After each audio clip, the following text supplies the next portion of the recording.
Whenever you meet someone, they start forming an opinion about you, and it's really not based on who you are, it's based on them and all of their experiences that they've had thus far, and which ones of those remind them of you.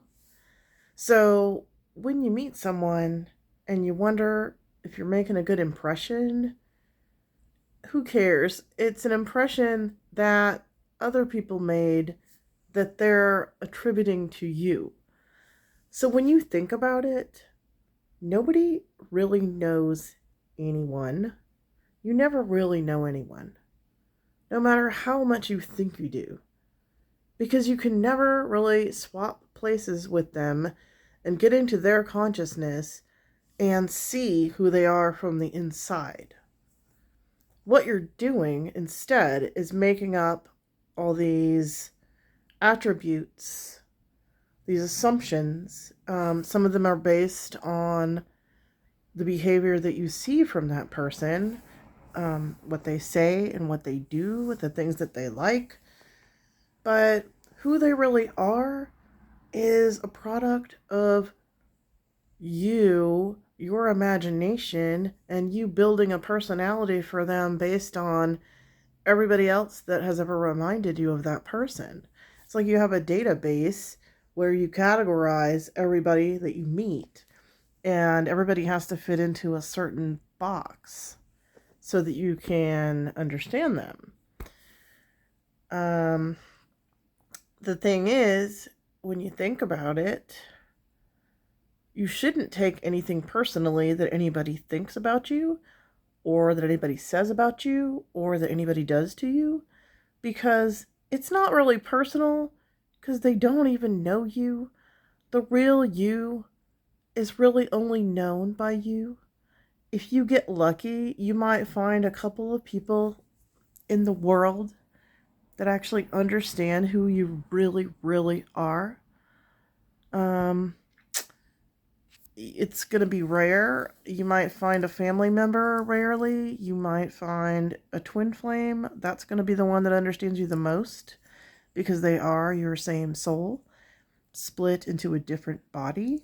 So if you guys can work out all your obstacles, which always come for twin flames, and if you can come into union and truly know each other, that might be one way to actually know who someone is.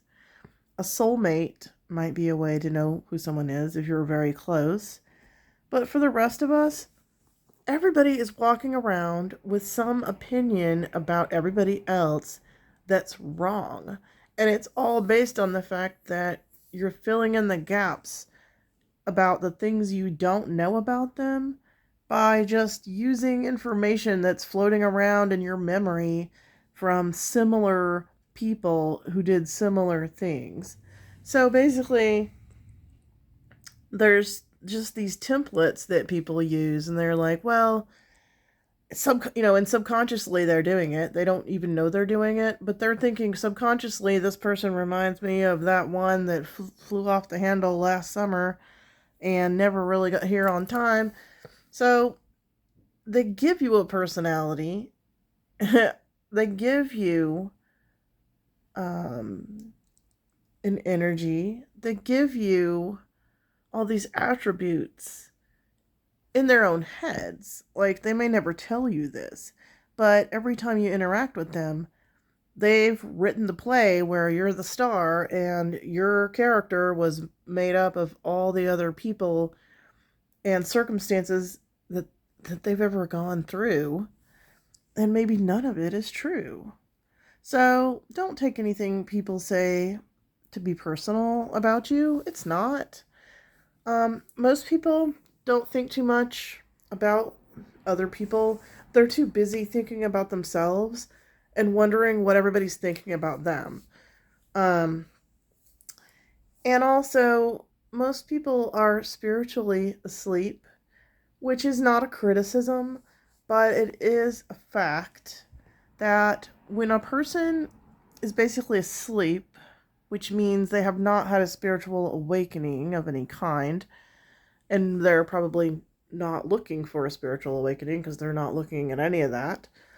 Um, these people walk around letting their ego run their lives, and they don't even know probably that they even have an ego, or that they should probably get it under control so that it doesn't run amok and ruin their whole lives. Because if they understood that the ego is simply the part of you that makes you feel separate, like a separate person, so that you can function in society as a separate person, when in reality we are all one consciousness, and an ego wouldn't really be needed in that case. But since we all chose to come down here into physical bodies, the ego is necessary. As we have amnesia when we get here, we forget that we came from a collective source where we were all connected and all loving. And, the people who don't know this yet, they're going to think that their ego is who they are, because the ego is that blabby, rude little monkey mind in your head who's always talking and talking and talking and talking and talking about yourself and your problems and everybody else's problems and who everybody else is. And it's always trying to keep you safe. So if it sees anything that it thinks might be a threat, it's going to pull something like jealousy or envy, or it's going to say that you're not safe. All kinds of little manipulative ways to make sure that word gets out that you're not to be trusted. And all that has to do with the fact that their ego is so woundable. You could easily hurt somebody's ego because the ego's scared all the time. And if the ego thinks that somebody is going to hurt it and the person that it's attached to, it'll tell you any lie possible to keep you from finding out the truth, that there's no problem, there's nothing to fear, and that we're all connected. And that if one of us exists, we all exist, we're all connected to the same source. And if we weren't asleep, we would be aware of that fact and would be feeling it. We'd have experiences to prove it, and we wouldn't be able to deny it. And if we were awake to that reality, we would know that hurting one person is hurting yourself. Hurting yourself is hurting other people. We're all connected. You can't hurt one without the other. Everybody's pain is shared. Everybody's joy is shared. That's why when you finally wake up into the fact that we are one consciousness, you realize that you shouldn't and can't really hurt someone else, or else you're going to hurt yourself.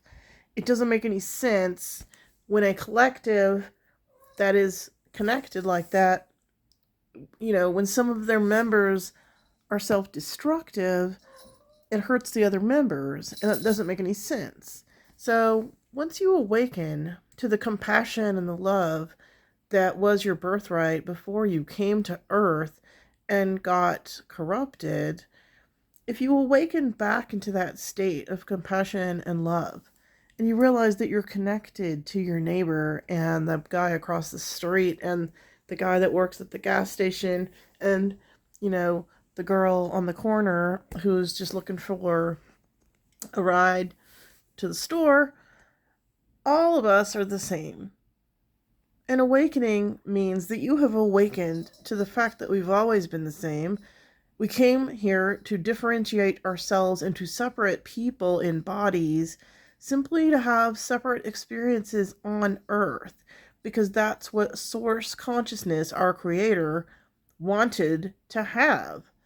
They just want experiences. So they had to make different versions of itself to have all these different lives. But in reality, we all go back to the same source. So I say again, nobody knows you. You don't know anybody. Most people are asleep.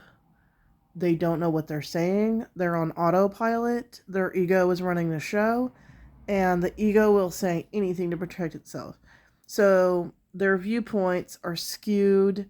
They're not accurate. And for that reason, don't worry so much when someone's not nice to you.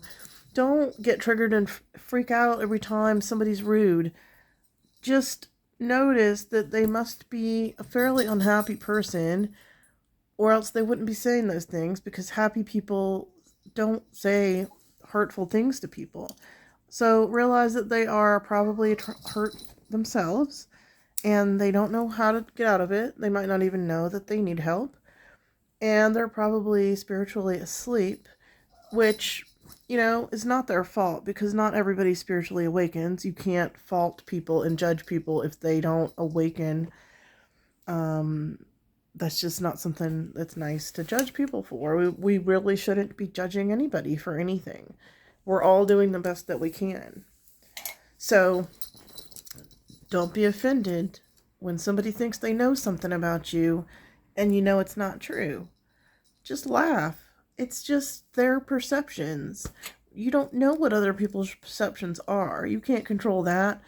Your own perceptions are bizarre. You probably don't even understand where they came from, because they're from your past and everything you've built up in your life to give you the impression, that people who say that always act like that. You've made up a dialogue in your mind about how people are going to be, so you can assess them and put them in a box pretty quickly after you meet them. And really, the smarter thing to do is just not judge people that way, not put people in categories,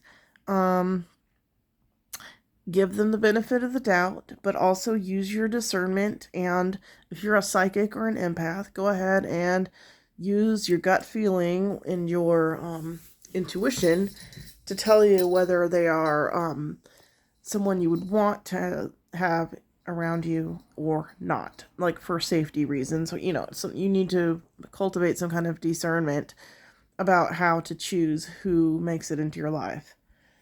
But other than that, when people are rude, just laugh and kind of send them some love energy that they heal, because they're unhappy people and they don't know you. So there's no reason to take it personally. And even people who do think they know you, even your parents, even your family, they don't know everything. They know enough to make an assessment based on a lot of factors that you don't even know what they are. So everybody is reacting from their own wounds. Somebody who yells at you one day, you might think they hate you, and it could be that they don't even remember who they yelled at, or that they yelled at all.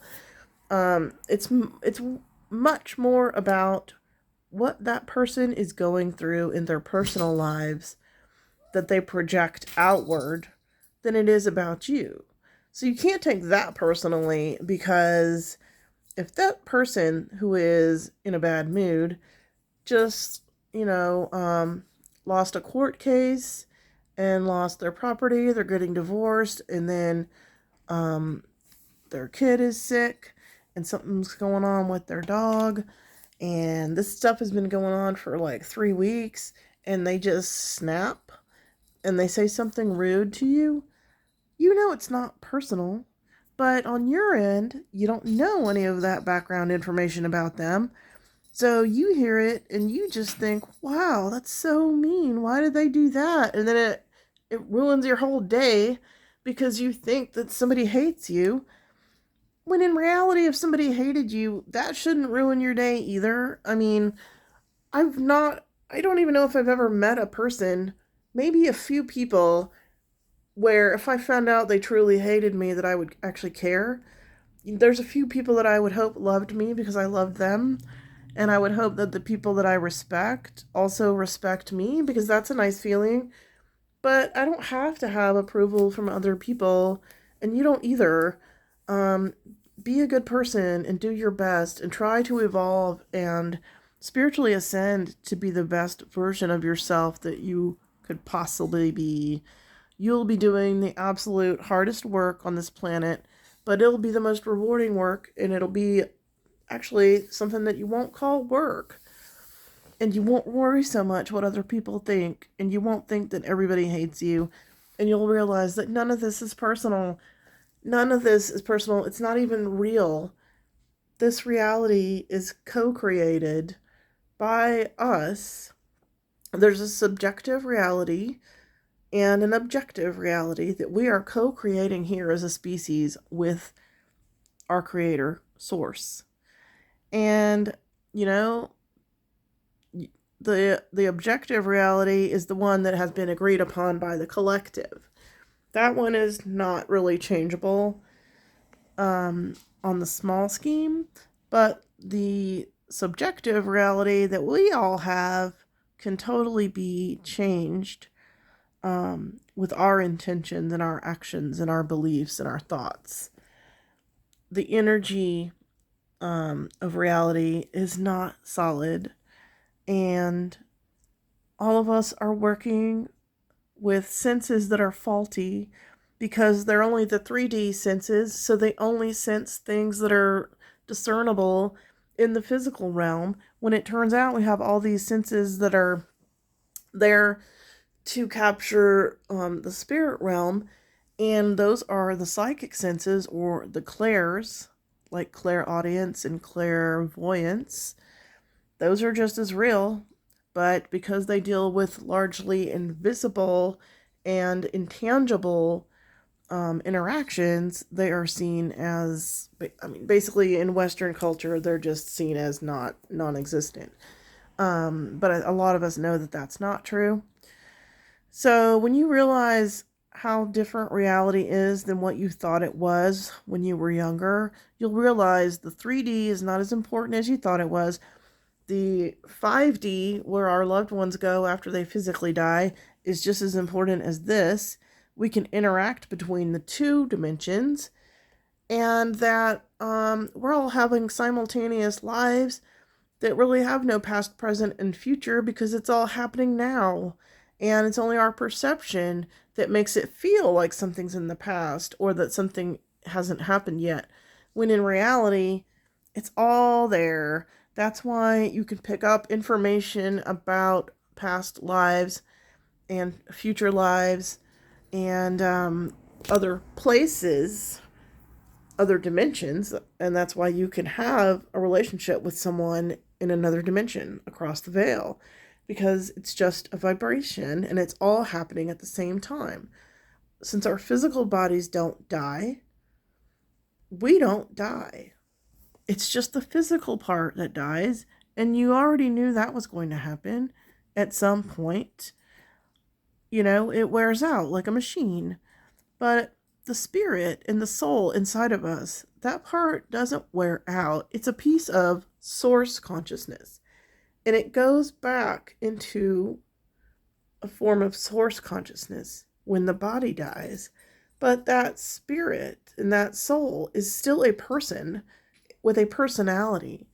And if they want to connect with you in this dimension after they have crossed over into the fifth dimension, it is absolutely possible to do that. If both parties want this to happen and both have skills to do this, they've already gone to school and they've already learned their skills. And if they were both gifted, intelligent, and spiritually gifted people while they were both embodied on Earth, it is very likely that they will have success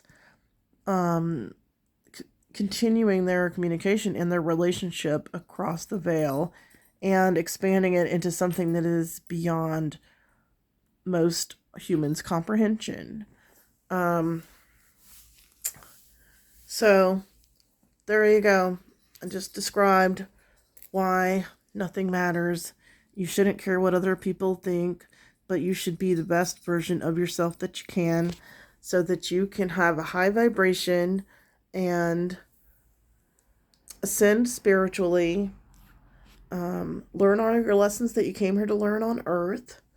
And if something happens and your loved one crosses over the veil before you, you can keep communicating with them. And don't forget, nobody knows who you are. So don't take anything personally. Nobody cares.